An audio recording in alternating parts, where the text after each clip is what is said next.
पढ़ाई लिखाई उस शेरनी के दूध के समान है, जो भी पी लेगा उसको दहाड़ेगा, ये बात साबित हो रही है।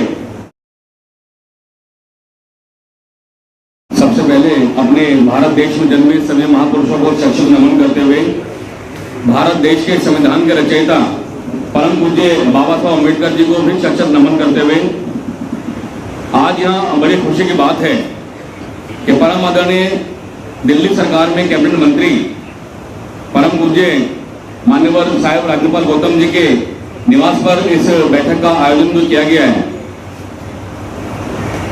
यहाँ उपस्थित हमने सभी जय मिशन, हमारा जो ये मिशन है मिशन जय भीम, इसके जो सभी पदाधिकारी हैं अपने राष्ट्रीय लेवल के भी हैं, हमने दिल्ली सरकार में जो काम कर रहे हैं, और हमारे सामने बैठे हमारे सभी मिशन जय भीम के बहुत प्रबुद्ध कार्यकर्ता, आप सबके चरणों में नमस्कार हूँ।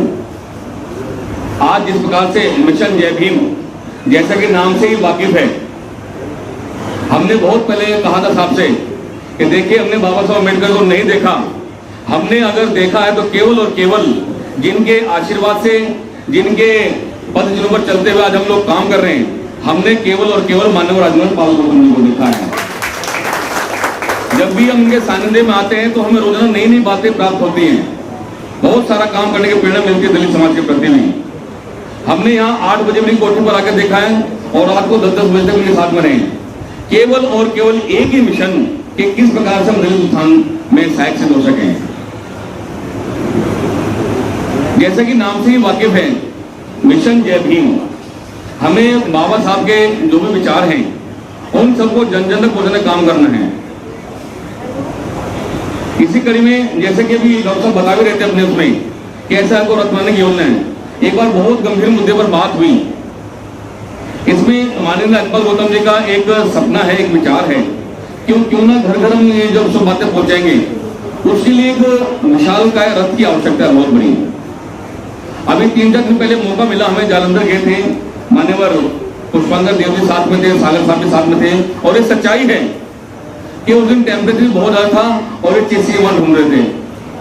क्या करवा रहे थे पता है वो काम कि कोई 5000 की चीजें वो 3000 में हमें कहीं मिल जाए, क्योंकि इतने धनाढ़ परिवार के हम सब लोग नहीं है। ये सब काम भी हम सबको मिलकर ही करना पड़ेगा। जिसके पास जो भी डोनेशन की राशि होगी, जो भी कोई सहायता कर पाएगा इस मिशन को आगे लेने काम में।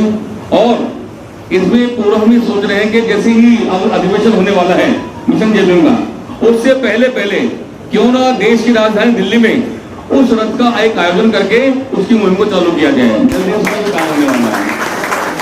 आज इस मौके पर क्योंकि बहुत सारे वक्ता हमारे पास में, उन सबके विचार सुनेंगे। सबसे पहले आज मिशन जय भीम में जिन लोगों ने पदार्पण किया है, जिनकी आज नियुक्ति हुई है, उनको बहुत बहुत मुबारकबाद देते हैं। जो मिशन है हमारा उसके अनुरूप हम लोग काम करेंगे, घर घर जा करेंगे। और जिस प्रकार से वेबसाइट लॉन्च की गई है बहुत अच्छी बात है।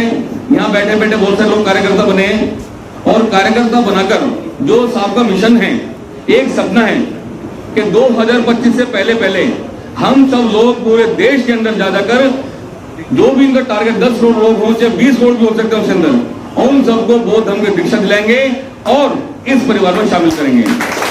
आज इस मौके पर मुझे बड़ी खुशी होगी कि बार डॉक्टर साहब कानपुर साहब में एक कॉन्स्टिट्यूशन का जिक्र कर रहे थे, मैंने बहुत गौर से सुना। किसी भी काम को अंजाम देने से पहले उसकी रूपरेखा बनाई जाती है। जब बाबा साहब ने ये संविधान लिखा होगा तो प्रेमबल बनाया गया था। मुझे बड़ी खुशी मिलेगी कि आज इस वेबसाइट जो लॉन्च हुआ है, इस मौके पर उस प्रेमबल की कुछ बातें सामने रख सकूं।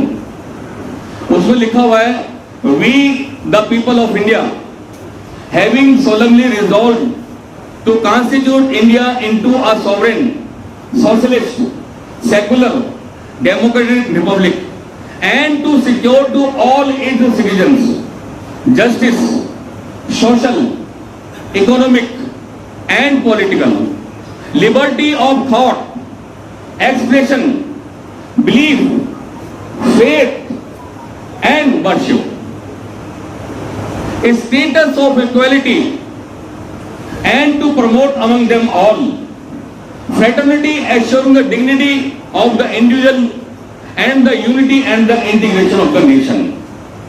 इसके अंदर सारी की सारी बातें छिपी हुई हैं। हम सबको ये प्रेमबल याद होना चाहिए, कहाँ हमें समानता का अधिकार है, कहाँ हमें बोलने का अधिकार है, कहाँ कुछ समझने का अधिकार है।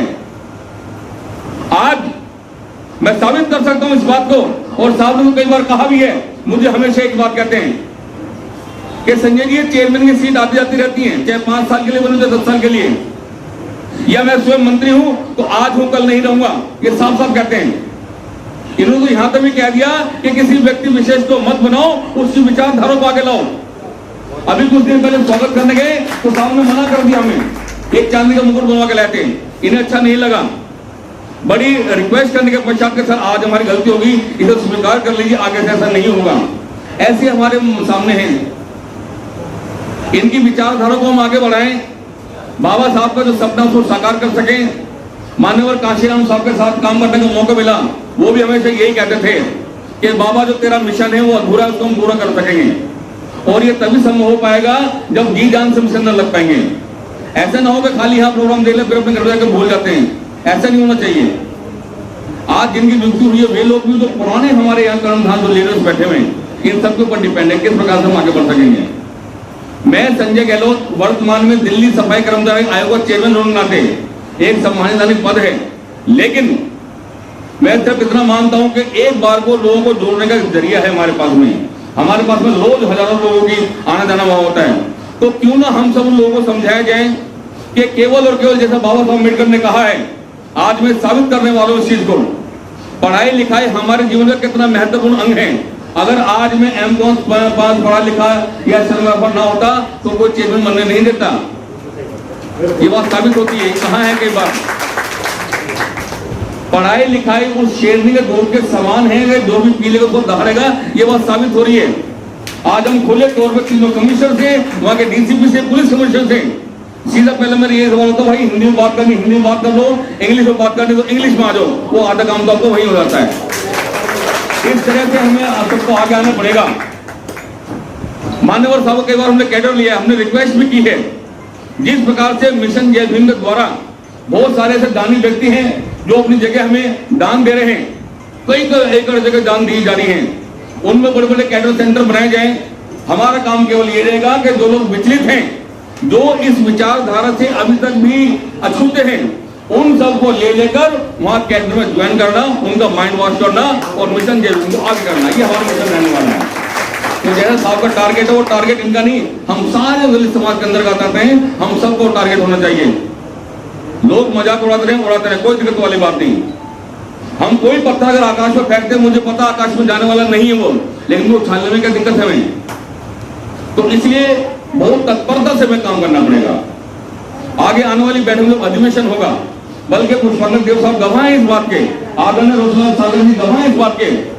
7 घंटे लगातार जाना, 7 घंटे लगातार आना, हमने केवल और केवल इसी बातों पर मंथन किया, क्यों ना आने वाले में एक ऐसा अधिवेशन दिलाया जाए।